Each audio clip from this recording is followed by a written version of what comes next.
Avant 1971, la psychologie sociale à l'Université de Liège était quasi inexistante. Et lorsque je suis arrivé ici, je me suis trouvé devant le problème, à l'époque des vaches maigres, de savoir quel était le secteur de la psychologie sociale que j'allais développer. Avant tout. D'abord, ou bien la psychologie sociale expérimentale, ou l'enquête psychosociale, ou bien la dynamique des groupes.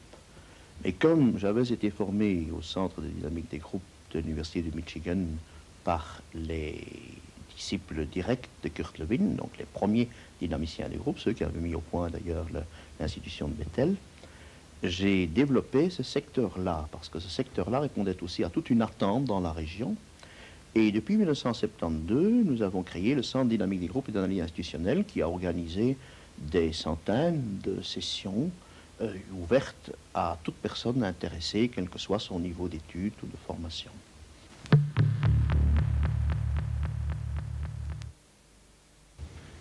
La dynamique des groupes est la partie de la psychologie qui étudie comment nous nous comportons, comment nous pensons, comment nous éprouvons des sentiments quand nous sommes à plusieurs plutôt que seuls ou à deux. Alors ce sont des situations extrêmement fréquentes aujourd'hui dans la vie quotidienne. Une situation par exemple d'un ensemble d'ouvriers dans un atelier, des membres d'une équipe sportive, des membres d'un conseil d'administration comme des membres du conseil des ministres. Alors les applications donc des études de ces situations-là, on peut, grâce aux méthodes de la dynamique des groupes, se former à être plus efficace dans ce type de situation, comme on peut aussi viser à faire un travail sur soi-même, qu'il s'agisse de mieux se connaître en relation avec les autres, ou qu'il s'agisse d'entreprendre vraiment une psychothérapie dans des conditions que ne permettrait pas le travail individuel.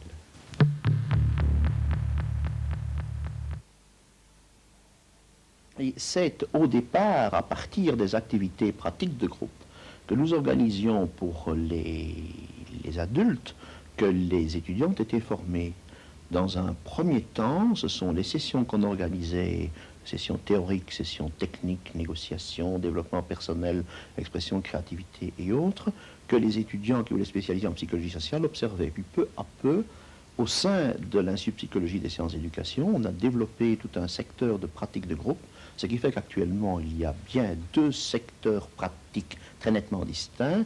Le premier étant celui des étudiants du jour, des gens inscrits à la licence en psychologie, en sociologie et autres, et qui peuvent ou bien suivre des cours de dynamique des groupes, d'analyse de cas en dynamique des groupes, mais qui peuvent aussi suivre quelque chose comme 450 heures, je crois, de formation pratique en groupe. Nous devons refuser du monde chaque année pour les sessions que nous organisons pour nos étudiants. Parallèlement, le Centre de dynamique des groupes continue ses activités avec des adultes. Et là, à côté des activités à la carte que n'importe qui peut venir suivre, nous avons des certificats de plus longue durée, certificats en pratique et dynamique des groupes, certificats en relations et communication interpersonnelle, certificats d'analyse et d'intervention organisationnelle et institutionnelle, ou même des formations de très longue durée, comme la formation d'animateurs, dynamiciens de groupe, qui durent 3, 4, 5 ou 6 ans, d'après les personnes, et pour lesquelles nous avons finalement très peu de personnes parmi les centaines qui l'ont commencé, qui l'ont terminé. Je ne crois pas que nous ayons actuellement 40 personnes que nous reconnaissons comme animateurs, formateurs, dynamiciens de groupe. D'autre part, nous avons un secteur assez important d'intervention, étant donné que des ASBL, des organisations, des services publics nous demandent des interventions de type socio-psychologique, organisationnel, institutionnel, ou parfois des recherches d'intérêt public ou d'intérêt général.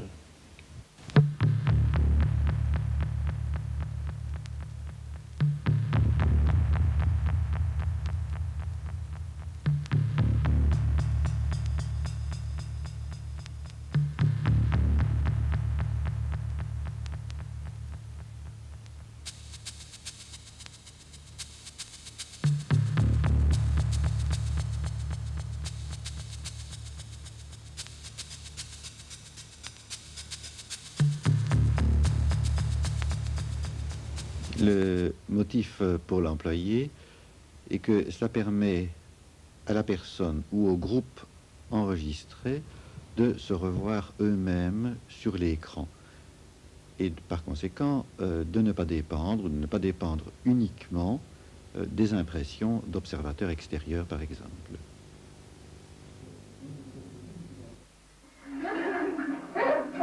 Mais c'est vrai que c'est beau aussi comme expression, ça caresse tes seins. C'est vrai que le beau, tu le prends un peu avec tes yeux, avec tes oreilles, avec ton nez. Je sais pas s'il y a des belles odeurs. Je trouve qu'il y a Il y a de belles odeurs. Oui,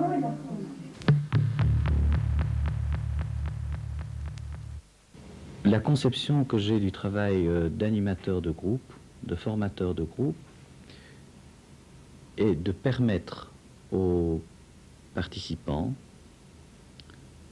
à ce qu'ils deviennent plus conscients de ce qui se passe dans un groupe et de leur position, de leur place dans un groupe, de l'interaction qui va se développer entre eux et les autres personnes qui sont membres de ce groupe.